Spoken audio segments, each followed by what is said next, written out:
In 1868, the Irish Catholic Henry O'Farrell, you've probably heard of this, shot the visiting Duke of Edinburgh in Sydney, an event which caused immense anti-Catholic and anti-Irish feeling.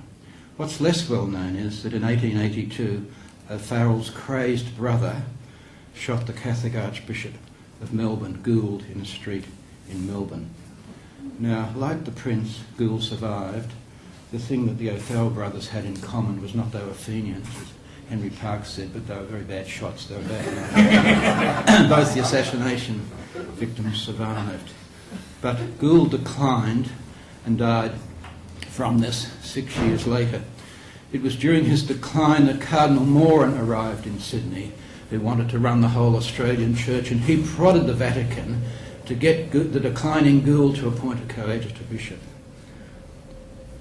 Gould, prickly about his independence and remembering his long decades of pioneering work in the Australian mission, when appointed Bishop of Port Phillip in 1846, he rode a horse from Sydney to Melbourne to take up his appointment. He replied to Rome in, I think, this wonderful letter: "Thank God I have no need of a coadjutor. When the time comes, I will request this great favour from the Holy See with all due submission." He had no intention of doing this, and he never did.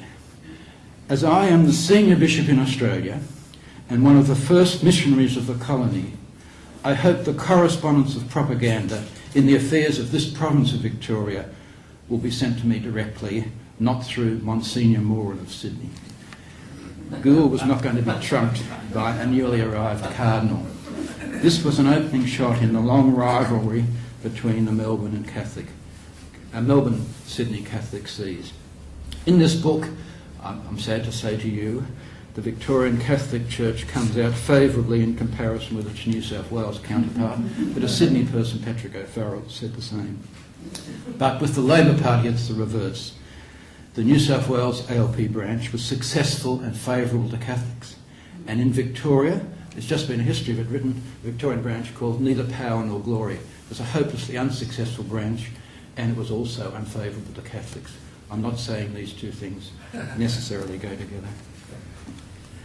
My book is about Catholic life in the decades under Carr for 30 years, and then in the first 7 years of Mannix's reign in Melbourne. Now, Mannix's many biographers, trying to explain his turbulent 50 years in Australia, naturally turned to his earlier 50 years in Ireland to explain his activities here. But I think there's pretty slim pickings, because Mannix lived his whole adult life in a semi-enclosed seminary, Maynooth, and he said here in Australia that he was never involved in a public controversy in the whole of his time in Ireland. My basic idea, therefore, for this book was that understanding the decades in Melbourne Catholic life before he arrived is the more important prehistory of Mannix's activities in Australia. Then we can ask, which I do in this book, what he inherited from the Melbourne Archdiocese, how he fitted in, and most importantly, what he changed.